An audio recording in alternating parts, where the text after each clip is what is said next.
So ಕರ್ನಾಟಕದಲ್ಲಿ 2 ಹಂತಗಳಲ್ಲಿ ಮತದಾನ ಪ್ರಕ್ರಿಯೆ ನಡೆಯಲಿದೆ. ಏಪ್ರಿಲ್ 26ರಂದು ಮೊದಲ ಹಂತದ ಮತದಾನ.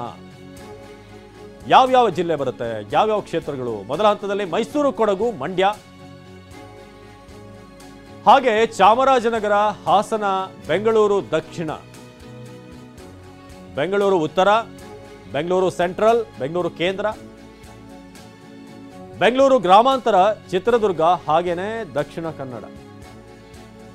ಇನ್ನು ಉಡುಪಿ, ಚಿಕ್ಕಮಗಳೂರು, ತುಮಕೂರು, ಚಿಕ್ಕಬಳ್ಳಾಪುರ ಇವೆಲ್ಲವೂ ಕೂಡ ಏಪ್ರಿಲ್ 26ನೇ ತಾರೀಕು. ಈ ಕ್ಷೇತ್ರದ ಜನರು ನೋಟ್ ಡೌನ್ ಮಾಡ್ಕೊಳ್ಳಿ. ಕೋಲಾರ ಕ್ಷೇತ್ರದ ಜನತೆ ಕೂಡ 26 ಏಪ್ರಿಲ್ ನಿಮ್ಮ ವೋಟಿಂಗ್ ಡೇ. ಕರ್ನಾಟಕದಲ್ಲಿ 2 ಹಂತ, ಮೊದಲ ಹಂತದ ಬಗ್ಗೆ ಡೀಟೇಲ್ ಅನ್ನ ನೀಡ್ತಾ ಇದ್ವಿ. 26 ಏಪ್ರಿಲ್ ಮೊದಲ ಸ್ಟೇಜ್ ಇದು. ಯಾವ ಜಿಲ್ಲೆಗಳಿಗೆ ಅಂತ ಬಗ್ಗೆ ಕೂಡ ನಿಮಗೆ ಇನ್ಫಾರ್ಮೇಷನ್ ಕೊಡ್ತಾ ಇದ್ವಿ. ಬೆಂಗಳೂರು ಸೇರಿದ ಹಾಗೆ ಹಳೆ ಮೈಸೂರು ಭಾಗ, ಉಡುಪಿ, ಚಿಕ್ಕಮಗಳೂರು ಎಲ್ಲ ಭಾಗದಲ್ಲೂ ಕೂಡ ಸುನಿ ಪಾಲಿ ಹೌಸ್ ನಲ್ಲಿ ತರಕಾರಿ ಕೃಷಿ ಮಾಡಿ ಎಕರೆಗೆ 40 ಲಕ್ಷ ಗಳಿಸ್ತಿದ್ದಾರೆ. ನೀವು ಕೂಡ ಅವರಿಂದ ಕಲಿಬೇಕಾ? ಅವ್ರ ಜೊತೆ ವಿಡಿಯೋ ಕಾಲ್ ನಲ್ಲಿ ಮಾತಾಡಬೇಕಾ? ಈಗಲೇ ಫ್ರೀಡಮ್ ಆಪ್ ಡೌನ್ಲೋಡ್ ಮಾಡಿ. ಹಂತದಲ್ಲೇ ಮುಗಿದು ಹೋಗುತ್ತೆ. ತುಮಕೂರು ಇರ್ಬೋದು, ಎಲ್ಲ ಕಡೆ ಕೂಡ ಹಾಸನ, ಮಂಡ್ಯ. ಇದು ಮೊದಲ ಹಂತ 26 ಏಪ್ರಿಲ್ ನಡೆಯುವಂಥದ್ದು. ಏನು ಫಲಿತಾಂಶ ಎಲ್ಲ ಕೂಡ ಸೇಮ್ ಡೇಟ್ 4 ಜೂನ್. 7ನೇ ಮೇನಲ್ಲಿ ಕೂಡ ಯಾವ ಜಿಲ್ಲೆಗಳಿಗೆ ಅನ್ನೋದ್ರ ಬಗ್ಗೆ ಕೂಡ ನಿಮಗೆ ಬಾಟಮ್ ಲೈನಲ್ಲಿ ಡೀಟೇಲ್ಸನ್ನು ನೀಡ್ತಾ ಇದ್ದೀವಿ. ಉತ್ತರ ಕರ್ನಾಟಕ ಭಾಗದ ಬಹುತೇಕ ಜಿಲ್ಲೆಗಳು 7ನೇ ಮೇ ಅಂದರೆ 2ನೇ ಹಂತ ಅವತ್ತು ವೋಟಿಂಗ್ ನಡೆಯುತ್ತೆ. ಸೊ ರಾಜ್ಯದಲ್ಲಿ 14 ಕ್ಷೇತ್ರಗಳಾಗಿ ಡಿವೈಡ್ ಮಾಡಲಾಗಿದೆ. ಅಂದರೆ ಒಂದು ಹಂತದಲ್ಲಿ 14 ಕ್ಷೇತ್ರ, 2ನೇ ಹಂತದಲ್ಲಿ 14 ಕ್ಷೇತ್ರ ಅಂತ ಡಿವೈಡ್ ಮಾಡಲಾಗಿದೆ.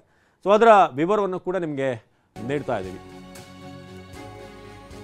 ಕರ್ನಾಟಕದಲ್ಲಿ ಏಪ್ರಿಲ್ 26ಕ್ಕೆ ಮೊದಲ ಹಂತದ ಮತದಾನ ಪ್ರಕ್ರಿಯೆ. ಮಾರ್ಚ್ 28ಕ್ಕೆ ನಾಮಪತ್ರ ಸಲ್ಲಿಕೆ ಆರಂಭ ಆಗುತ್ತೆ. ಅಂದರೆ ಇನ್ನು ಕೇವಲ 11 ದಿನಗಳು.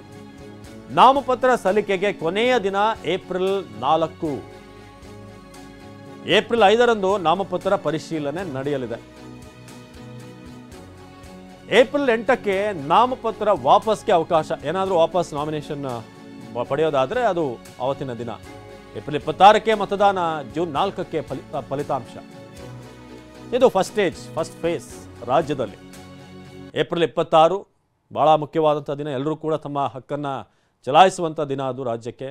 ಏಪ್ರಿಲ್ 26ನೇ ತಾರೀಕು ಮೊದಲ ಹಂತದ ಎಲೆಕ್ಷನ್ ಪ್ರಕ್ರಿಯೆ ರಾಜ್ಯದಲ್ಲಿ ನಡೆಯಲಿದೆ. ಆಗಲೇ ತಿಳಿಸ್ತಾ ಹಾಗೆ ಮ್ಯಾಕ್ಸಿಮಮ್ 1 ತಿಂಗಳು, ಒಂದು 9 ದಿನ, 9-10 ದಿನ ಅಷ್ಟು ಗ್ಯಾಪ್ ಅಷ್ಟೇ ಇರುವಂಥದ್ದು ಇನ್ನು ಎಲೆಕ್ಷನ್ ದಿನಕ್ಕೆ. ಇದು ಮೊದಲ ಹಂತಕ್ಕೆ. ಇನ್ನು 2ನೇ ಹಂತ 7 ಮೇ. ಅದರ ಬಗ್ಗೆ ಕೂಡ ನಿಮಗೆ ಡೀಟೇಲ್ಸನ್ನು ನೀಡ್ತಾ ಹೋಗ್ತೀವಿ. ಯಾವಾಗ ನಾಮಪತ್ರ ಸಲ್ಲಿಸ್ಬೋದು, ವಾಪಸ್ ಪಡೆಯೋದಕ್ಕೆ ಯಾವತ್ತಿನ ಡೇಟ್, ಅದರ ಬಗ್ಗೆ ಕೂಡ ಮುಂದಿನ ಹಂತದಲ್ಲಿ ಮಾಹಿತಿಯನ್ನು ನೀಡ್ತಾ ಹೋಗ್ತಾ ಇದ್ದೀವಿ. ಸೊ ನಾವು ರಾಜ್ಯದಲ್ಲಿ 2ನೇ ಹಂತದ ಮತದಾನ ಮೇ 7ನೇ ತಾರೀಕು. ಒಟ್ಟು 14 ಲೋಕಸಭಾ ಕ್ಷೇತ್ರಗಳಿಗೆ ಮತದಾನ. ಬೆಳಗಾವಿ, ಬಳ್ಳಾರಿ, ಚಿಕ್ಕೋಡಿ, ಹಾವೇರಿ, ಕಲಬುರಗಿ, ಬೀದರ್, ಧಾರವಾಡ, ಕೊಪ್ಪಳ, ರಾಯಚೂರು, ಉತ್ತರ ಕನ್ನಡ, ದಾವಣಗೆರೆ, ಶಿವಮೊಗ್ಗ, ಬಾಗಲಕೋಟೆ, ಹಾಗೆ ವಿಜಯಪುರ ಲೋಕಸಭಾ ಕ್ಷೇತ್ರಗಳಿಗೆ ಮತದಾನ ಪ್ರಕ್ರಿಯೆ 7ನೇ ತಾರೀಕು ಮೇ. ಇನ್ನು ಫಲಿತಾಂಶ ನಿಮಗೆಲ್ಲ ಗೊತ್ತಿರೋ ಹಾಗೆ ಜೂನ್ 4ನೇ ತಾರೀಕು ಅದರ ಫಲಿತಾಂಶ ಕೂಡ ಪ್ರಕಟ ಆಗುತ್ತೆ ಓವರಾಲ್ ಒಟ್ಟಿಗೆ. ರಾಜ್ಯದಲ್ಲಿ 2ನೇ ಹಂತದ ಮತದಾನ ಮೇ 7ನೇ ತಾರೀಕು ನಡೆಯಲಿದೆ. ಒಟ್ಟು 14 ಲೋಕಸಭಾ ಕ್ಷೇತ್ರಗಳಿಗೆ ಮತದಾನ ಪ್ರಕ್ರಿಯೆ ಮೇ 7ನೇ ತಾರೀಕು ನಡೆಯುವಂಥದ್ದು.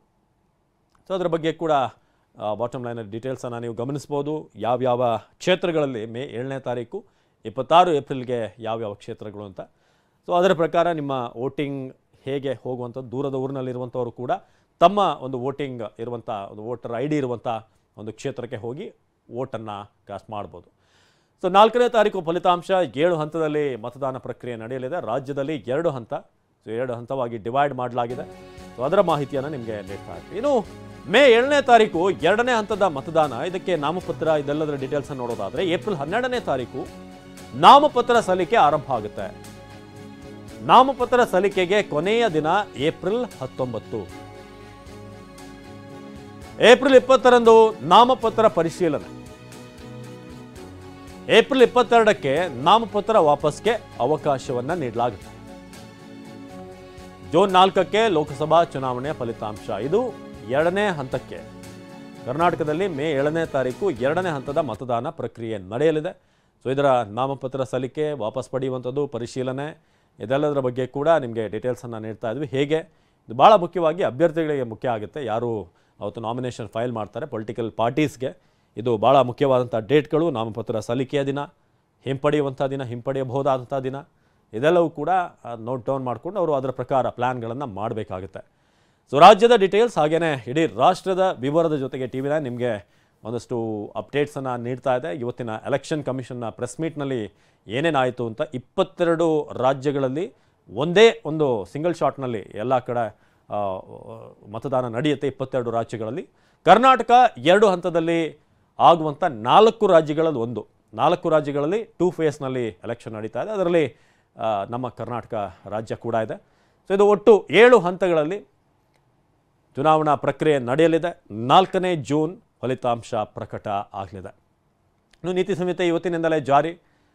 ಜೊತೆಗೆ ಎಲ್ಲರೂ ಕೂಡ ಈ ಪ್ರಜಾಪ್ರಭುತ್ವದ ಅತಿ ದೊಡ್ಡ ಹಬ್ಬದಲ್ಲಿ ಭಾಗವಹಿಸಿ 4-5 ಓಟಿರುವಂಥ ಕ್ಷೇತ್ರಗಳಿಗೂ ಕೂಡ ಆಲ್ಮೋಸ್ಟ್ ವೋಟಿಂಗ್ ಬೂತ್ಗಳಿಗೂ ಕೂಡ ನಾವು ಹೋಗ್ತಾ ಇದ್ದೀವಿ ಅಂತಂದರೆ ನೀವು ಕೂಡ ಮನೆಯಿಂದ ಬಂದು ವೋಟ್ ಮಾಡುವಂಥದ್ದನ್ನು ಮಾಡಿ ಸಪೋರ್ಟ್ ಮಾಡಿ ಅಂತ ಮನವಿ ಮಾಡಿದರು.